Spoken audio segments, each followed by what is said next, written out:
Hey everyone, welcome back.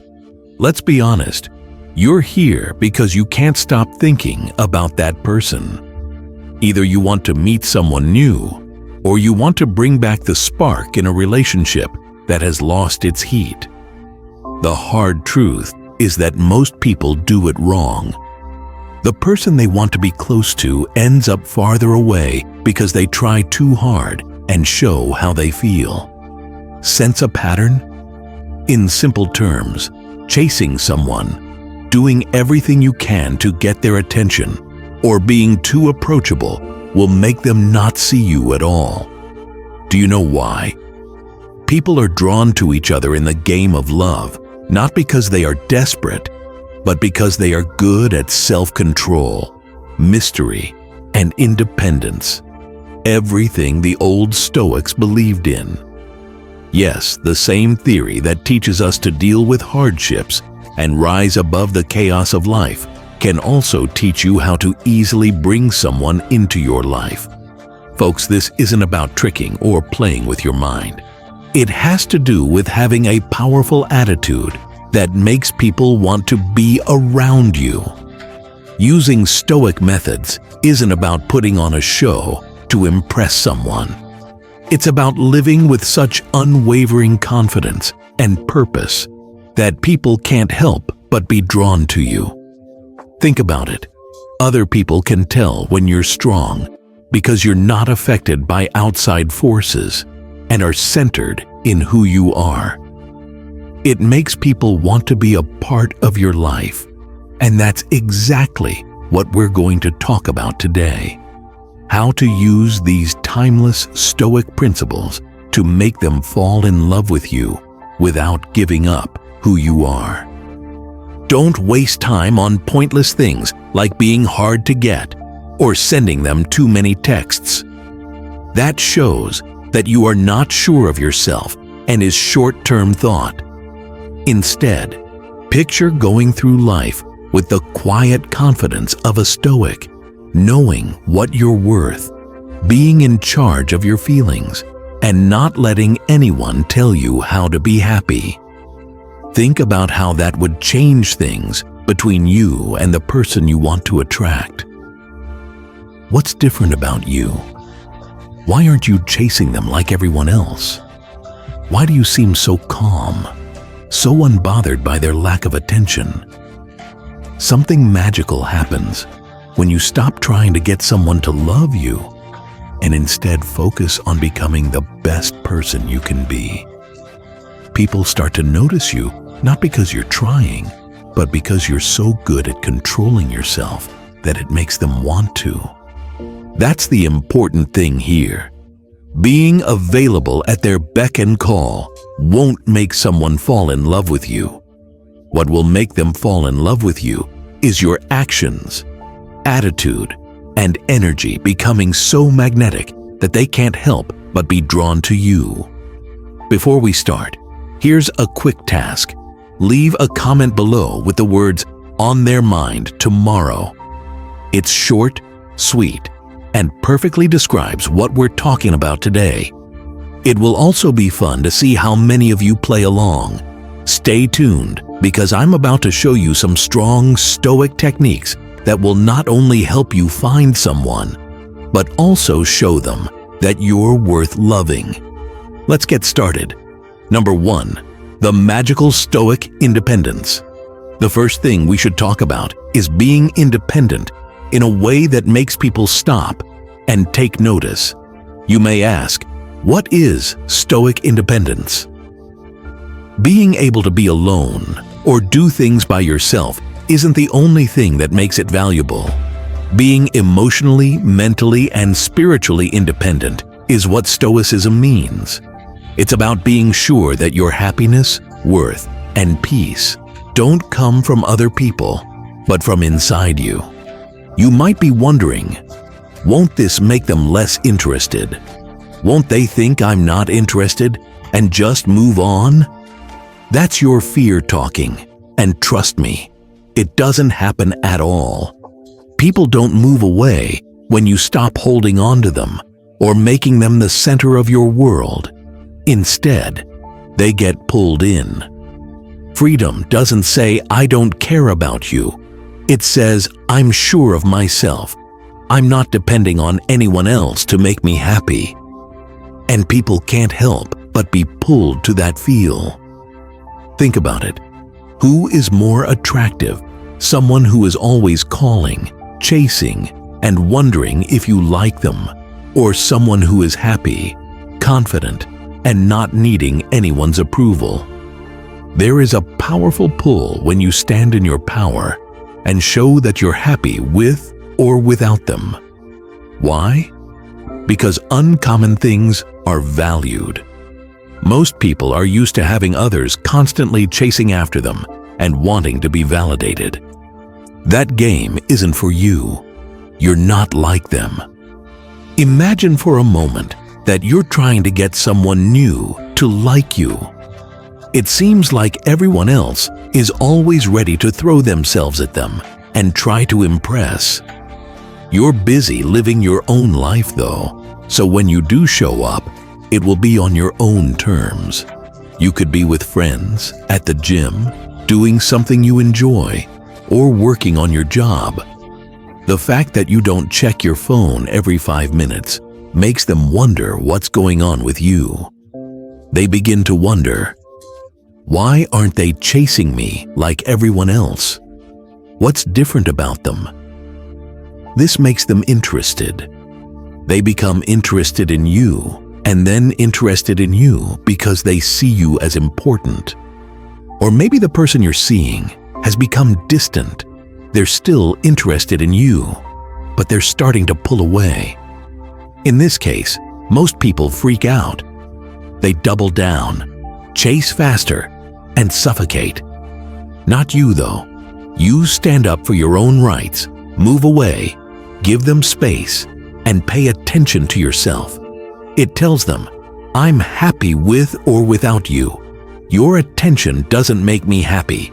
And trust me, when they feel that, they'll start to wonder if they've been taking you for granted.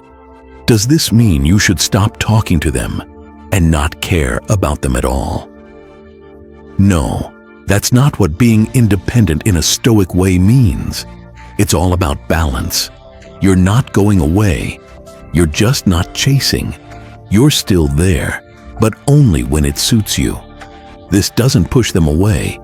Instead, it brings them back to you because they see a different person in you, one who is sure of themselves, strong, and not easily unsettled. At first, this might be hard, especially if you like someone a lot and want them to know it. But here's the thing. Trying to prove your worth to someone over and over again will only make them think you're not worth much. Being independent doesn't mean not showing care. It means showing that your love and attention are valuable. You don't give it to everyone, and when you do, it's because you want to, not because you need their approval. While I'm writing this, Seneca's wise words come to mind. It's not that we don't have a short time to live, but that we waste a lot of it. This is exactly what happens when we chase after people who should be rising up to meet us instead of running away. Don't waste time following someone who should be after you. How are you going to make this a part of your life? Before you deal with someone new or someone who has stopped talking to you, fill your own cup. Spend money on yourself. Make your life so full that you're happy whether they're there or not. No matter what you do, make sure your life is full and meaningful with or without those things. Take up that hobby you've been putting off. Work harder on your job goals. Make more friends. Take care of your health. If you want to meet someone new, don't stop everything as soon as they show interest. Don't stop living. People will notice that you're not trying too hard when they see it.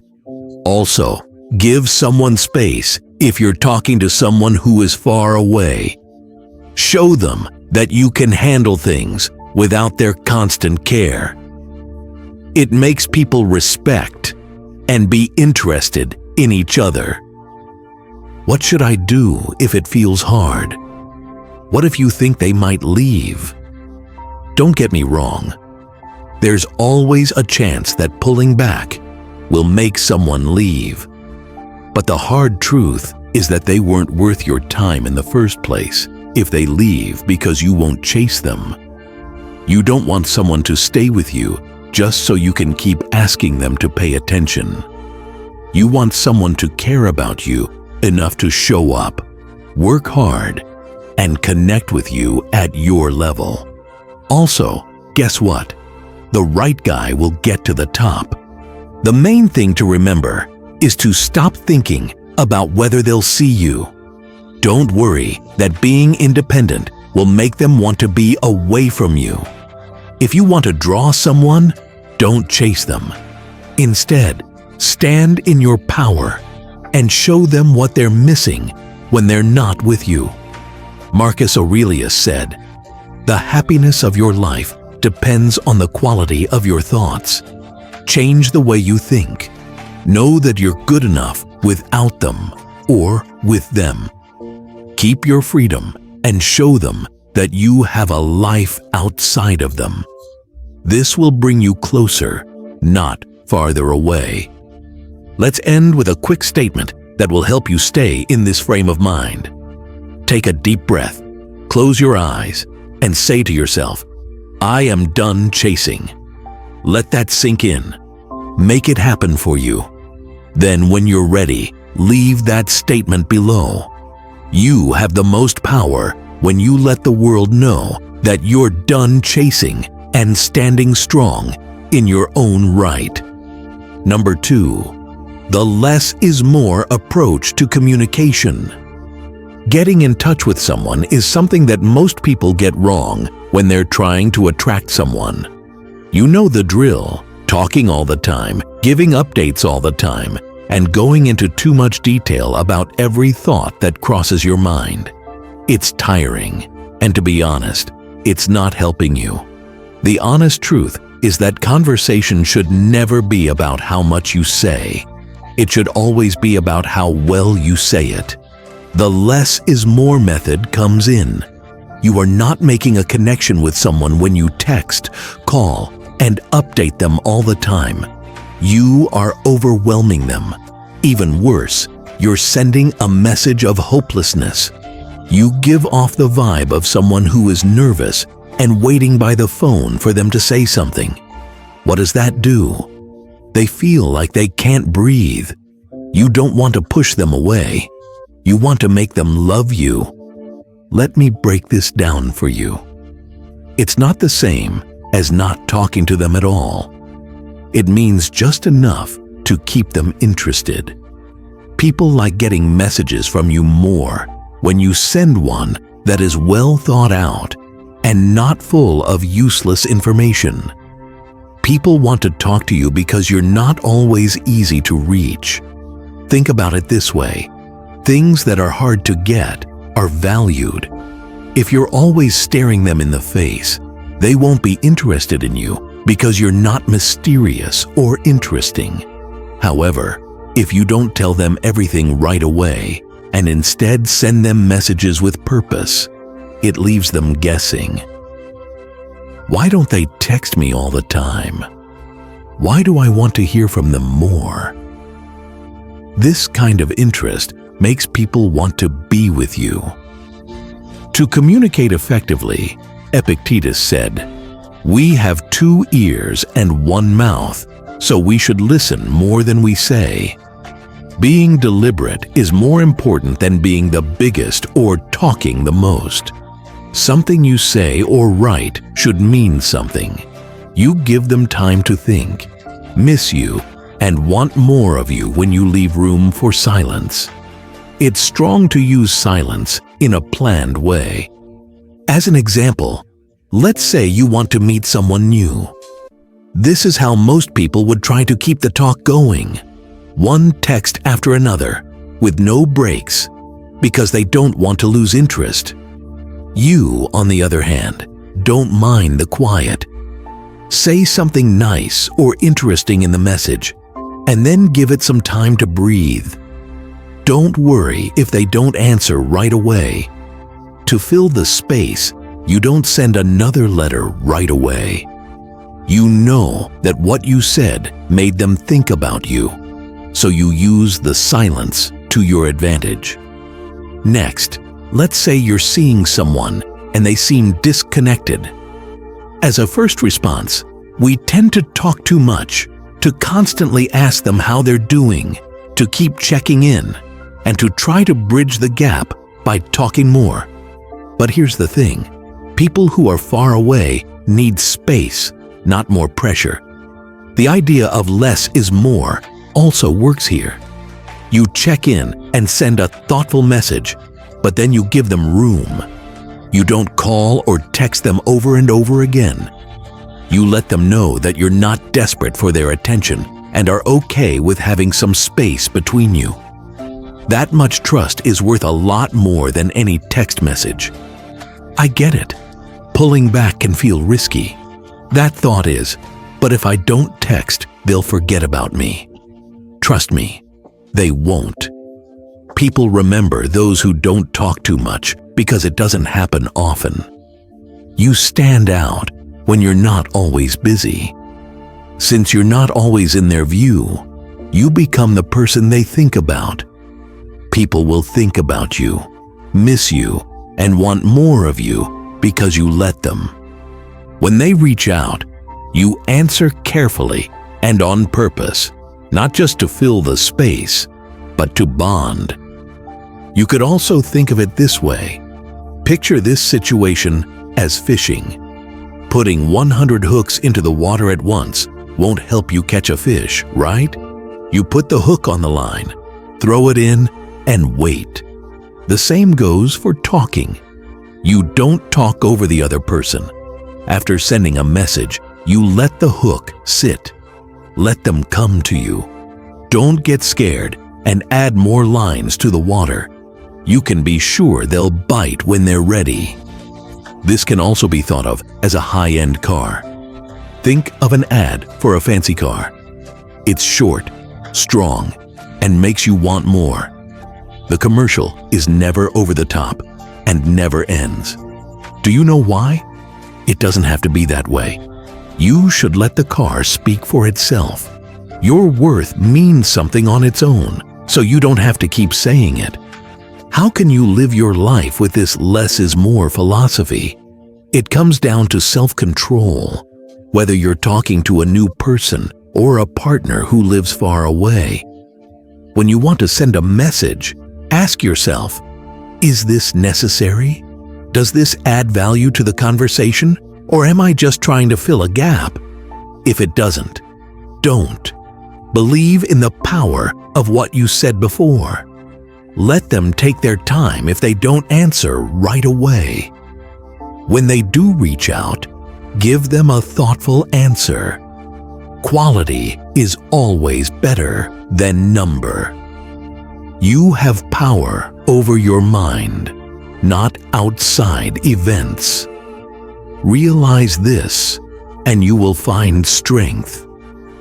Use this to improve the way you talk to people.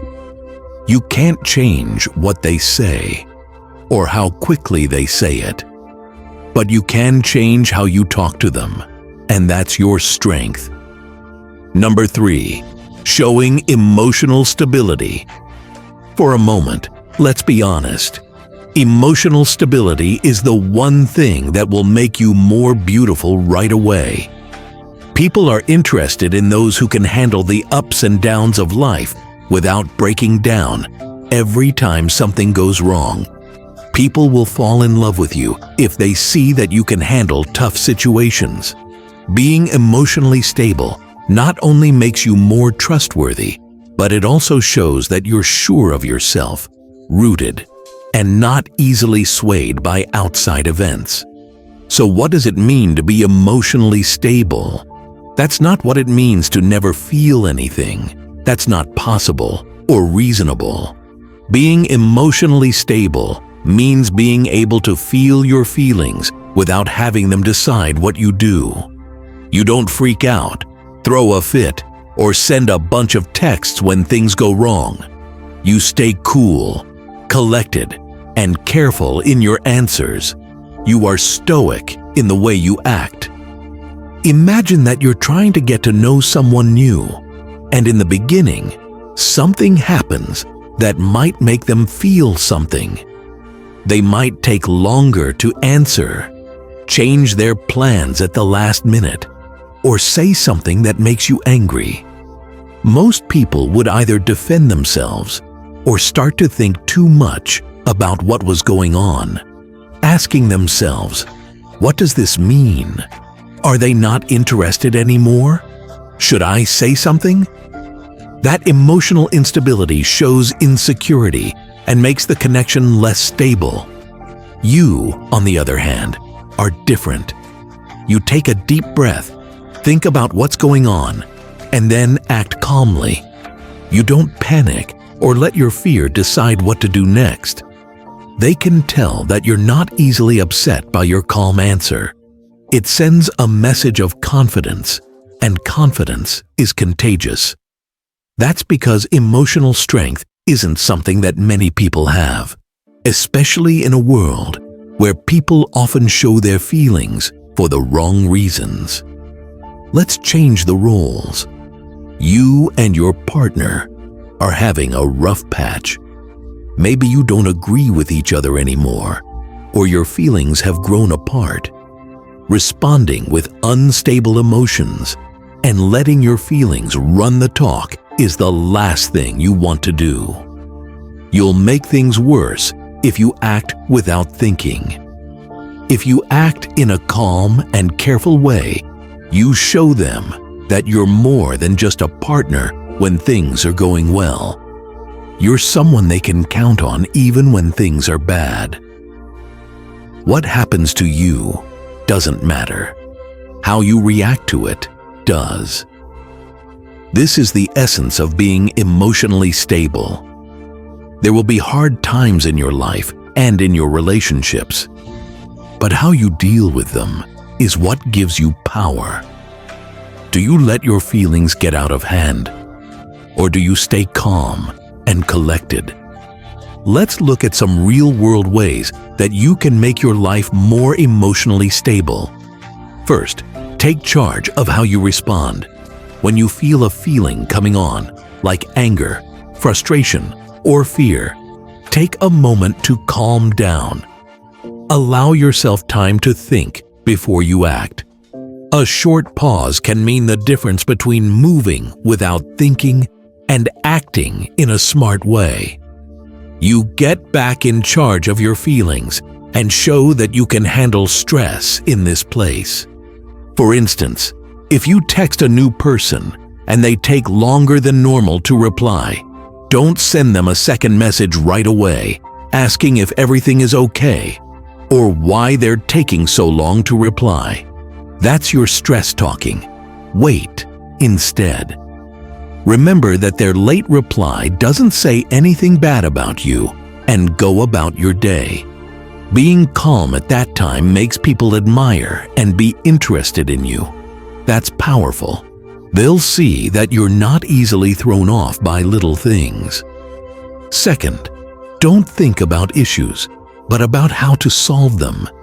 Stable people don't think about what went wrong all the time. Instead, they think about how to fix it. Say you and your partner are dating and have a fight.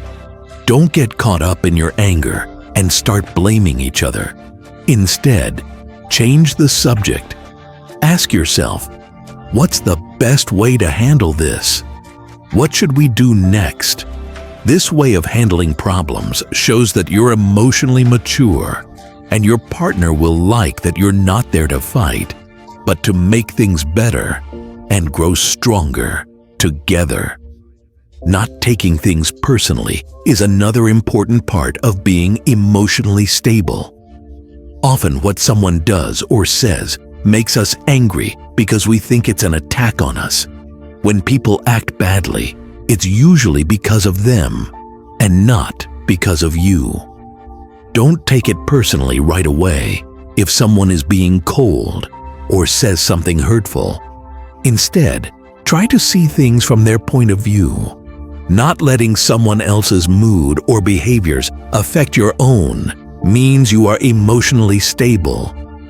It takes practice to make this a part of your daily life, whether you're looking for a new partner or taking care of a current one. Every time is important, even if you don't always get it right. You're building emotional strength every time you can stay cool, collected, and focused on finding a solution. It's that simple. People love people who can handle life's problems without breaking down. But let's be honest, it's not always easy. At times, your feelings will be too much for you to handle, and it will seem impossible to stay calm. Remember this during those times. Being emotionally stable doesn't mean hiding your feelings. It means being aware of them, but not letting them run your life. Do whatever it takes to clear your mind before you react. For example, go for a walk, step away from the situation, or write down your thoughts. This is the end of our Stoic lesson. You have power over your mind, not over outside events. Marcus Aurelius said, "Realize this, and you will be strong." Emotional stability is the power to control your mind and keep your inner world from being shaken by outside forces. Close your eyes and say to yourself, "I am unshakable." Let that thought sink in. Even if the world tries to shake you up, you'll stay strong. No matter how you feel, you'll stay steady. You have the power, and being emotionally stable is what makes people want to be with you. And when you're ready, say that affirmation out loud. I am unshakable. Let the world know that you are strong, calm, and in charge. Number 4, keep your life busy. First things first, no one is interested in someone who doesn't have anything going on in their life. What are you going to do while you wait for someone to pay attention? They'll get bored really quickly. If you want someone to fall in love with you, live a life that is so full of fun and adventure that they want to be a part of it. To keep your life busy, but not in a crazy or disorganized way. To keep your life busy in a meaningful way. Doing things that matter to you sends a clear message. I don't need anyone to complete me because I'm already living my best life. And trust me, that confidence is powerful. A lot of people are interested in and enthusiastic about the things they do. It shows that you're not just hanging out waiting for them to notice you. You already have a lot of goals and events in your life. Think about it. Someone will be interested in you if they see that you're always busy with important things, like your job, health, hobbies, or spending time with friends. What makes their life so interesting? They'll start to ask, what do they do all the time that's so exciting? This interest is important because it makes people want to be with you without you even having to try. And here's the thing. When you're busy, you naturally don't want to be too approachable. Being on call and being always on call are not the same thing. It sends the wrong message to someone if you're always available, that you have nothing else going on, which is a turnoff. But if you're busy and can't always make time for someone, they'll learn to value your time. It makes things healthy and makes you realize how important your time is. Also, guess what? They'll also start to value it. Let me give you an example. Let's say you want to meet someone new. You're not texting them all the time or being the first to answer every time. You're living your life. You could be at the gym, working on a hobby project, or hanging out with friends.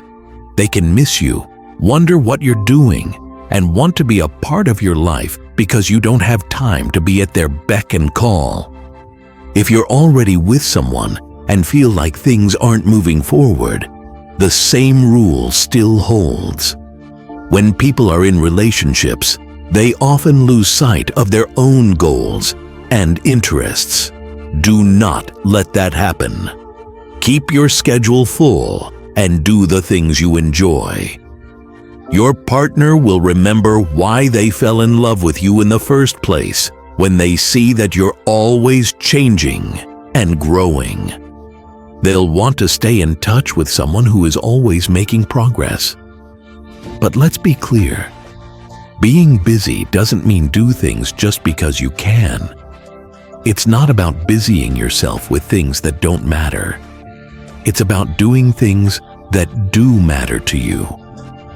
Your time should feel like it has a reason, whether you're learning something new, getting fit, putting money into your career, or just spending time with the people you care about. If it's hard to keep yourself busy, start small. Get really into one or two things that you're interested in. It could be a sport, an artistic hobby, or getting better at something. The goal is to make your life fun and satisfying, with or without the other person. The funny thing is that people will be more interested in you if you focus less on trying to win their love and more on living your own life. Marcus Aurelius said, "The happiness of your life depends upon the quality of your thoughts."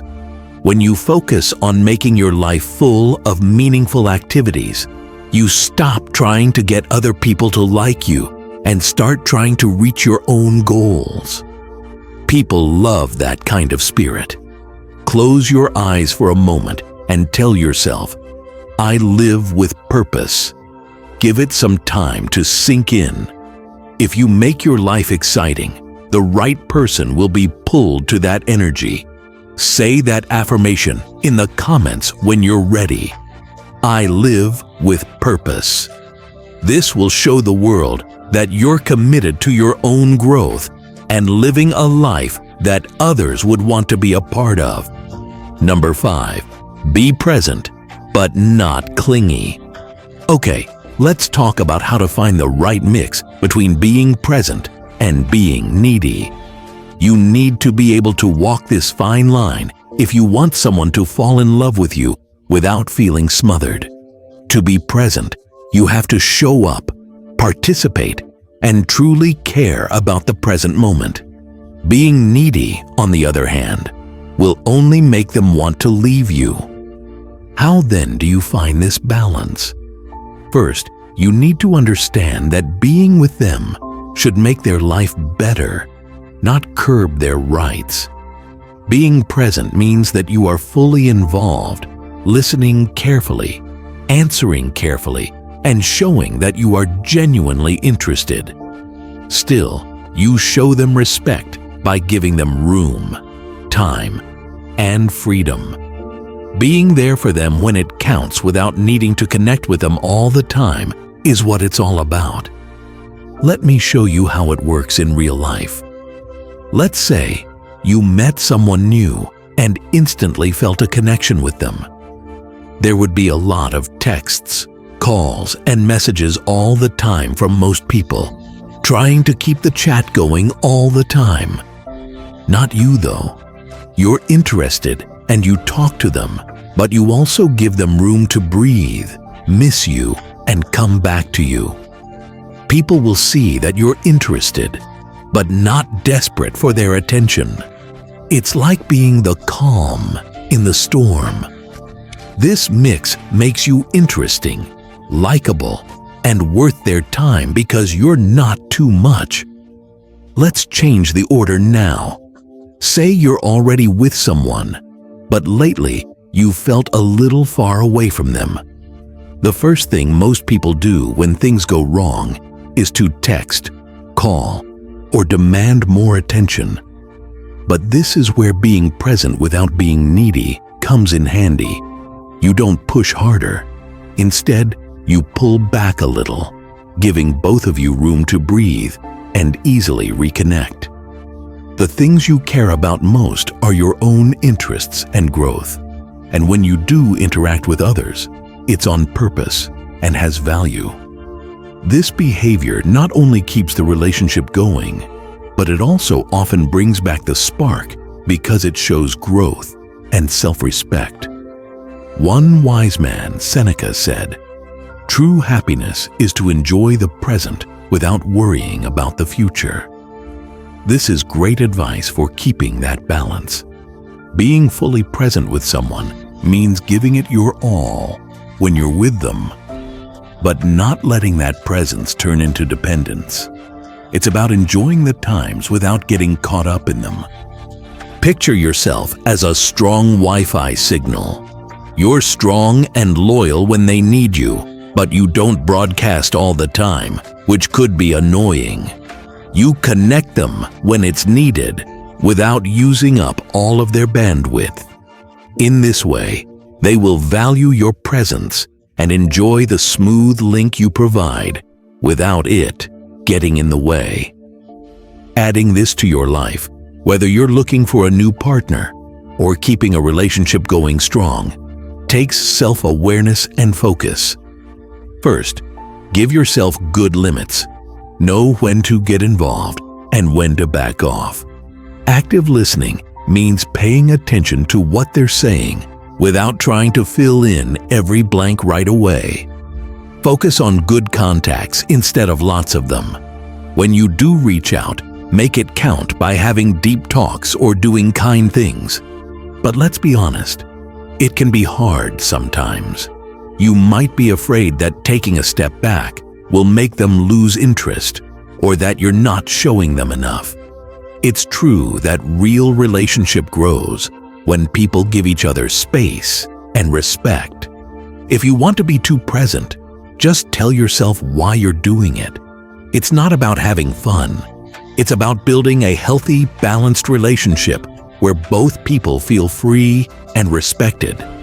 Marcus Aurelius said it best, "The thing that stops action moves action forward. What gets in the way becomes the way." Use the task of staying balanced as a way to make your connections stronger and more stable. Let's end with a strong statement. Say this to yourself: I am present, not needy. Close your eyes and let that thought sink in. Accept the balance of giving your all without holding on. Put that affirmation in the comments when you're ready. I am present, not needy. Let the world know that you've learned how to be present without needing something. You're here, you're interested, and you value both being connected and having your own place. That's the kind of energy that makes people want to be around you. Number 6, social media mastery. It's no secret that social media is a big part of modern interactions. How you act online can make or break things, whether you're looking for a new partner or want to keep the spark alive with someone far away. To get better at social media, use less and remember that every post, like, and comment sends a message. Here's the deal. Writing about your every move all the time, giving out too many personal details, or giving someone too much attention all at once is a huge turnoff. It makes you feel unsafe. Instead, you should give off an air of mystery and interest that makes them want to know more about your life. When you know how to use social media well, you are careful about what you share and are sure of what you're saying. In a way, it makes sense. People are drawn to things they can't fully see. Why would people be interested if you always tell them everything? What's the fun in this? People want to know more when you post strategically, giving them just enough to see that you have a full life without giving away all the details. People will look at your page not because you're right there, but because you're not. That's the magic of being good at social media. I'm not saying you should stop writing or interacting with people though. How you do it is very important. Share times that show you're living your life, having fun, and working on your own growth when you post.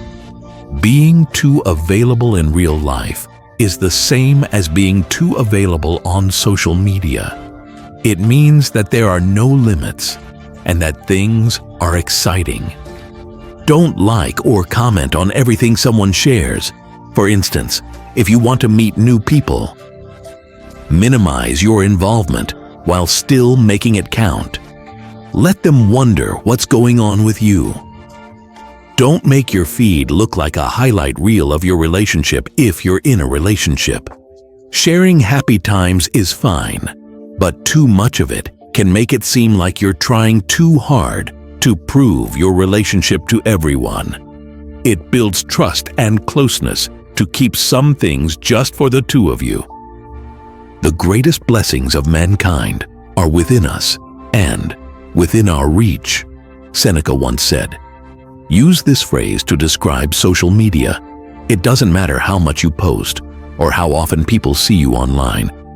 Other people will want to be a part of your life because of how you live your life offline. If you find it hard to stop writing all the time, start small. Post less often, interact with others carefully, and try to live in the present rather than recording every event. Don't forget that the more real events you have, the less you'll need to show off your life online. Now, let's say one last thing to end this lesson. Close your eyes, take a deep breath, and tell yourself, I post with purpose. Really think about that for a moment. Say that affirmation in the comments when you're ready. I post with purpose. Let the world know that you've mastered the art of social media by being selective, intentional, and sure of your online presence. Number 7, always be yourself. Being real is one thing that will always look good. Being real is hard to find in a world full of filters, highlight reels, and carefully made characters. People can tell when you're being honest, and they like you not because you're trying to be perfect, but because you are. That's the real power of always being yourself. It means being your real self, flaws and all, and letting that be enough. You don't have to put on a show to impress people when you're real. There's no point in claiming to be someone you're not just to get attention. You're happy with who you are and don't feel bad about being yourself. And believe me, that's attractive. Since being real makes people feel safe, they want to be around them. Nothing is a guess or a game for them. What they see is what they get. Being real also means not looking for approval from other people. You are not changing who you are to fit someone else's idea of what is cool or beautiful. You are living your life the way you want to. And the freedom is what pulls people in. People will notice that you're not trying to please everyone or get their approval, which makes you stand out. Being real is important for making real relationships, not just superficial ones. Let's say you meet a new person. It's easy to want to say what you think they want to hear, or hide parts of yourself that you think might not meet their needs. But the truth is that the right person will love you just the way you are. Being real lets people connect with the real you, not the version you're making up to please other people. What about those links? They last longer, are stronger, and go deeper. Being real is just as important when you're with someone. In relationships, people try to change into what they think their partner wants too often and lose who they are. But your partner will love you more if you stay true to who you are. Being honest and genuine earns respect because it shows that you care about who you are.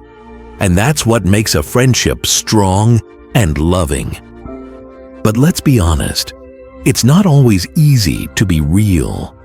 It means being open to harm. If you accept that some people will not like or agree with you, that's fine. Being honest with yourself will help you meet the right people, and the ones who aren't meant to be with you will go away. That's the great thing about it. Being real brings in good energy. He told them, "Don't waste any more time arguing about what a good man should be like. Stop thinking about how you should act to make other people like you, and just be yourself. Don't feel bad about being yourself. Just be yourself." Now, let's say one last thing to end this lesson. As you close your eyes and take a deep breath, tell yourself, "I am real all the time." Let that truth settle you. When you're ready, leave that affirmation in the comments. I am real, always. Let the world know that you're done pretending and doing what other people want. You're here, being real, and that's what makes you irresistible. To sum up, remember that the real keys to beauty are being yourself, being emotionally stable, and taking charge of your own life. The next thing you need to do is use what you've learned. Tell everyone in the comments, "I am real all the time." You're done playing games and ready to step into your power. If this video spoke to you, please click the like button and follow for more interesting videos. Don't forget to send this to someone today who needs to hear it. I'll see you in the next video. Stay strong and true to yourself.